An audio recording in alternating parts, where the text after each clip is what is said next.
আফতাবনগরে জামাল ভূঁইয়া বাংলাদেশ জাতীয় ফুটবল দলের ক্যাপ্টেন জামাল ভূঁইয়া তিনি এসেছেন একটা ব্যবসায়িক প্রতিষ্ঠানের ওপেনিং সেরেমনিতে এবং সেখানে এসে আমরা অনেকক্ষণ ধরে অপেক্ষা করছি। এখানে আরও সংবাদকর্মীরা আছেন।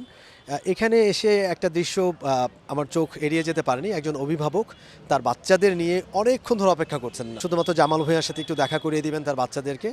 হয়তো সেই কারণেই ডিটেলটা আমরা তার কাছ থেকে একটু জানবার চেষ্টা করব। ঠিক আমার সঙ্গে এখন দাঁড়িয়ে রয়েছেন। অনেকক্ষণ ধরে আপনারা অপেক্ষা করছেন, আপনার ছেলে মেয়েদেরকে নিয়ে অপেক্ষা করছেন। হ্যাঁ, বিকাল 4টায় এসেছি এখানে। ও ফেসবুকে দেখেছি এখানে উনি আসবেন, তো সেই জন্য এখান থেকে অপেক্ষা করে এতক্ষণ ভরে বসে আছি তার জন্য।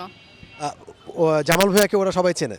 ওরা ম্যাচ দেখে, স্টেডিয়ামে যেয়ে ম্যাচ দেখেছে, কিন্তু ওনার খেলা তো আর ওনাকে দেখতে পাইনি আমরা। হামজা চৌধুরীর হংকং ম্যাচ, তারপরে ভারত ম্যাচ, এগুলো দেখেছে। ওরা দেখার জন্য খুবই ইন্টারেস্টেড, কিন্তু মানে ওরা তো আসলে ওই সুযোগটা পায় না যে রেগুলার কোনো খেলা হচ্ছে বা কিছু, তারপর সেটাও ম্যানেজ করতে হয়তো অনেক কষ্ট করে টিকিটটা। আর খেলার প্রতি যে ওদের এত আগ্রহ, যার কারণে ওর কোনো মাঠ পাচ্ছে না। ও মেইলও করেছে, আমাদের উপদেষ্টা মহোদয় বরাবর মেইলও করেছে যে আপনারা কোন এলাকায় থাকেন? আমি বনশ্রীতে আছি, আমার বাচ্চা আইডিয়াল আছে, ও বনশ্রীতে থাকে, কিন্তু ওদের খেলার পরিবেশ নাই। মানে স্কুলে তো আর খেলা যায় না, এখানে কোনো মাঠ নাই, বনশ্রীতে মাঠ নাই। আফতাবনগরে আছে, কিন্তু ওখানে তো কোনো খেলাধুলার মানে ইনস্টিটিউশন যেটা ওরকম তো কিছু নাই যে আমার বাচ্চাটাকে দিব। ওরা এত ইন্টারেস্টেড, কিন্তু কোনো খেলার সুযোগই পাচ্ছে না। আপনি একটু আগে বলছিলেন যে আপনার ছেলেকে ডক্টরের কাছে নিয়ে গিয়েছিলেন, এটা একটু বলবেন? হ্যাঁ, আমি আজকে ওর টিচারের সাথে কথা বলেছি, তো ও বলে যে ক্লাসে অ্যাটেন্ড মানে মোটামুটি অনুপস্থিত, মানে যাওয়ার যে ইচ্ছাটা ওর আস্তে আস্তে হারিয়ে ফেলছে। স্কুলে যাবে, ও আগে রেগুলার যেত, তো এখন পরে টিচারকে বললাম, উনি বলল যে আপনি একটু কাউন্সিলিং করেন। তো ডাক্তারের সাথে কথা বললাম, তো বলে যে ওর তো খেলাধুলার ইচ্ছা আছে, ওকে খেলার সুযোগ করে দেন, এটা বললেন। তো এখানে যে খেলাবো, আমি কোথায় খেলাবো? এখানে তো জায়গা নেই। আর জায়গা থাকলেও আমি তো ওইভাবে ইনস্টিটিউশন পাচ্ছি না যে ওকে আমি কোনো একটা রেগুলার ভর্তি করিয়ে দিব, সেখানেও রেগুলার থাকবে, সেরকম তো কিছু পাচ্ছি না।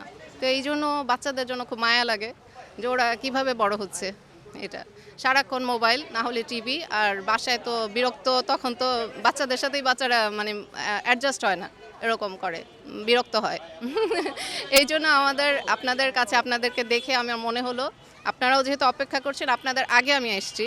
হ্যাঁ, যেহেতু ওনার আগে আরও টাইম ছিল, তো তখন থেকে আমরা ওয়েট করছি যে মানে ও একটু তাদেরকে দেখে একটু ইন্সপায়ার হোক, যে এরা এত বড় হয়ে যাচ্ছে, ওরা সেই সুযোগটা পাক, আমরাও সেটা চাই। আপনাদের মাধ্যমে আমি বলছি, আপনারা একটু প্লিজ আফতাবনগরের দিকে খেয়াল করেন, বা বনশ্রীতে আমাদের জন্য কোনো একটা ইনস্টিটিউশন, ক্রিকেট, ফুটবল দুটোই একটু রাখেন প্লিজ। ধন্যবাদ। অনেক ধন্যবাদ আপনাকে। যে কথাটা শুনছিলাম আসলে শুধুমাত্র এটা এই অভিভাবকের দাবি নয়, এখন বর্তমান সময়ে কিন্তু এই দাবিটা অনেক অভিভাবকের। আমরা অনেক জায়গায় কাজ করতে যাই এবং সেই সুবাদে অনেকের সাথে আমাদের কথা হয়। এখন ছেলেমেয়েরা যেই পরিমাণ ডিভাইস আসক্ত হয়ে যাচ্ছে এবং মোবাইল, টেলিভিশন, ল্যাপটপ, কম্পিউটারে যেই পরিমাণ তারা আসলে ডুবে থাকছে সব সময়, খেলাধুলার প্রতি ওইভাবে ইন্টারেস্ট তো নাই। এবং সবচেয়ে বড় প্রবলেমটা তৈরি হচ্ছে যখন খেলার মাঠের অভাব। মাঠগুলো দখল হয়ে যাচ্ছে, সেখানে বড় বড় দালান কোঠা গড়ে উঠছে, ব্যবসায়িক প্রতিষ্ঠান গড়ে উঠছে এবং খেলার মাঠের অভাবে তারা আর শারীরিক অ্যাক্টিভিটিগুলো করতে পারছে না এবং বিভিন্ন রকমের অসুখ বিসুখে তারা আসলে সাফার করছে। এবং এই অভিভাবকের সাথে আমরা কথা বলছিলাম যে তাকে ডক্টরের কাছে যেতে হচ্ছে বিকজ অফ যে খেলার মাঠ নেই, শারীরিক অ্যাক্টিভিটি করার সুযোগ নেই, খেলার মাঠে তারা যেতে পারছে না। এখন তিনি অন্তত তার ছেলে মেয়েদেরকে জামাল ভূঁইয়ার সাথে দেখা করে দিতে এনেছেন যে কিছুটা হলো ইন্সপায়ার হোক, কিছুটা হলো খেলাধুলার প্রতি তাদের মনোযোগটা থাকুক। এইটা চিন্তা করে তিনি তার ছেলে মেয়েদেরকে নিয়ে এসছেন, দুজন ছেলে একজন মেয়েকে নিয়ে এসছেন, ছোট্ট একজন শিশু তাকে সাথে করে নিয়ে এসছেন যে জামাল ভূঁইয়াকে দেখে তারা ইন্সপায়ার্ড হোক, তারা আসলে খেলাধুলার প্রতি ঝুঁকুক, তারা আসলে শারীরিক অ্যাক্টিভিটিগুলো করুক।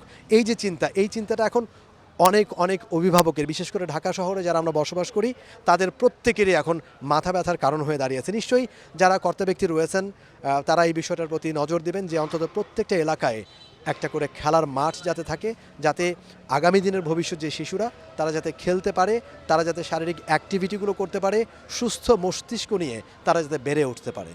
For more updates, subscribe to our YouTube channel and click on the bell icon. Follow us on Facebook and Instagram. Download T-Sports app to enjoy exciting games and highlights. Visit tsports.com.